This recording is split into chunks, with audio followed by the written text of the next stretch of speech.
Hi, I'm Jones LaFay and welcome to my channel. This is where I post videos featuring easy and delicious vegan recipes that are good for one person or for the whole family.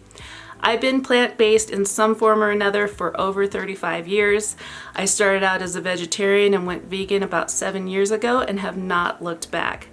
So most of my recipes are time tested and kid approved, even though my kids are all grown up now. I'm in my 50s and trying to build some muscle, so I have been focusing on adding more protein to my diet. And today I am sharing my 3 favorite high protein breakfast recipes. Now, these are recipes that I make all the time because they are easy and super delicious, and I know you're going to love them. If you want to make any of these recipes, be sure to check out the description box below. I will have either the full written out recipe or a link to it, so check that out. And if you like this video, make sure to give it a thumbs up and subscribe if you haven't already. I really appreciate it. So with that, let's just get right into the recipes. Our first recipe is for these delicious oil-free high-protein waffles. These waffles are really easy to make. They're full of nutrition and they're a great alternative to regular oatmeal. If you're not a fan of regular oatmeal, you might just like these waffles instead. I like to make a big batch of them and put them in my refrigerator or my freezer to use for later. Usually I just eat them over the course of 2 or 3 days, sometimes for breakfast, sometimes actually for a snack. And the thing that makes them high protein is adding some protein powder. You can use the protein powder of your choice. This one happens to have some plant-based collagen and some superfoods like berries and pomegranates, which you will see make the batter a little bit pink, which is fine with me because I end up putting tons of berries on top anyway. You can top them with literally whatever you want.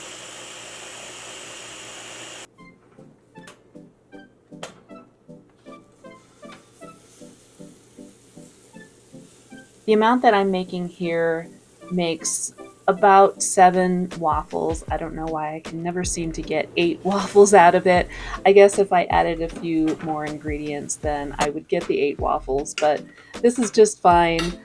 I just divide them up accordingly, but usually my daughter ends up eating a couple of them as well.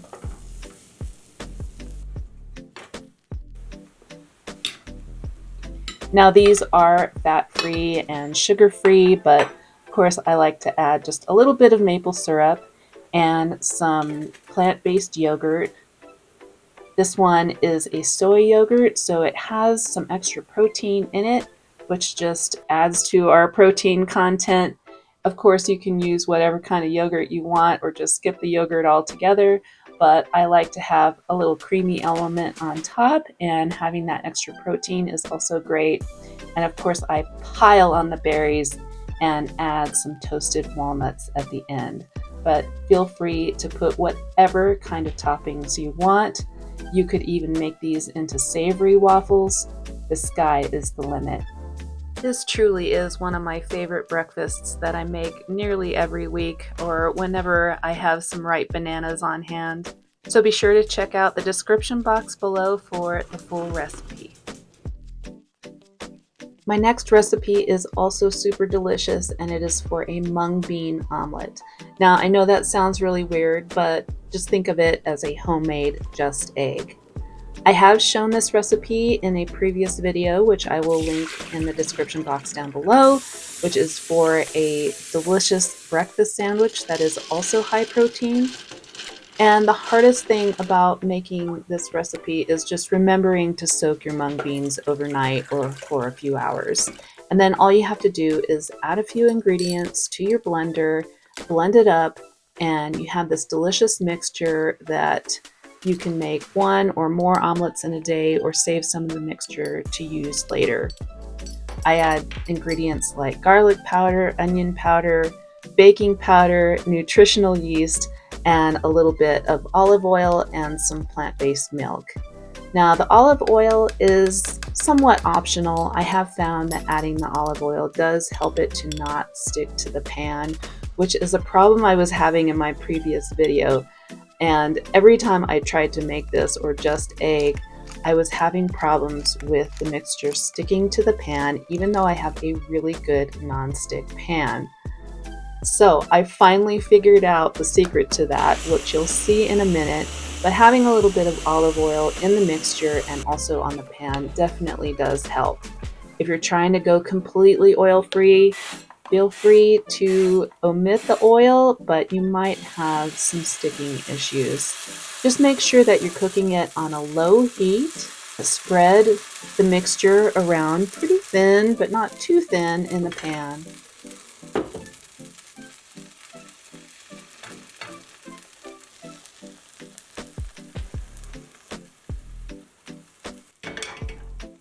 Then you can add whatever veggies you like to your omelet. I just happen to have some spinach on hand, but I also like mushrooms if I have them.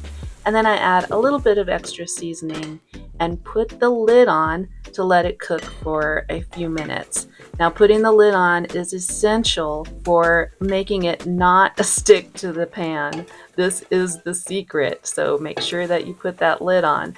And if it gets a little too crispy like mine did, you could put just like a teaspoon of water in the pan and put the lid back on for a minute or two, and it will soften up to just the right texture. And this was perfect. I added some air-fried potatoes and some homemade pesto. If you don't feel like making your own pesto, if you don't have any on hand, I highly recommend Trader Joe's vegan pesto. It is really delicious, and it's one of the few store-bought brands of pesto that doesn't have cheese in it, so make sure you look at the label when you buy pesto.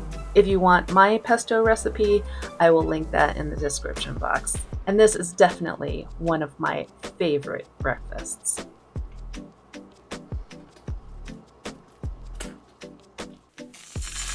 My next recipe is for what I call a breakfast chickpea stew, but it's also great for lunch or dinner. It's a really simple recipe using your favorite kind of beans or chickpeas and your favorite spice mix. I love the smoky Cajun one from Thrive Market, but you could use like a taco seasoning, for instance. Sprinkle it generously on there and saute that with some onion. And then I like to add some diced tomato, whether that's from a can or fresh. And then I like to add lots of greens. I'm using a Power Greens mix from the store, but you could use just plain spinach or kale or Swiss chard, whatever kind of green that you like or have on hand. And then I just let that steam for a few minutes until the greens are wilted.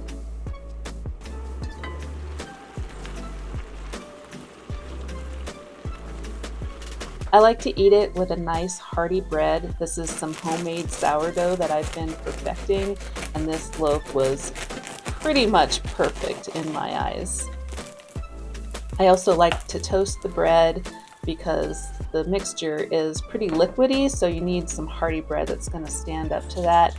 And also, as a barrier, I use some hummus on there. It also adds some extra protein and flavor, and then I just pile on the stew on top of that.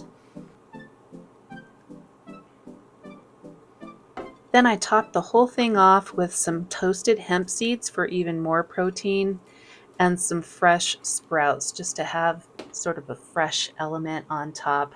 And this is so delicious and so hearty and filling, and I just know you're gonna love it because it's, again, one of my favorite breakfasts, and it's got tons of protein and nutrients, and what is not to like about it?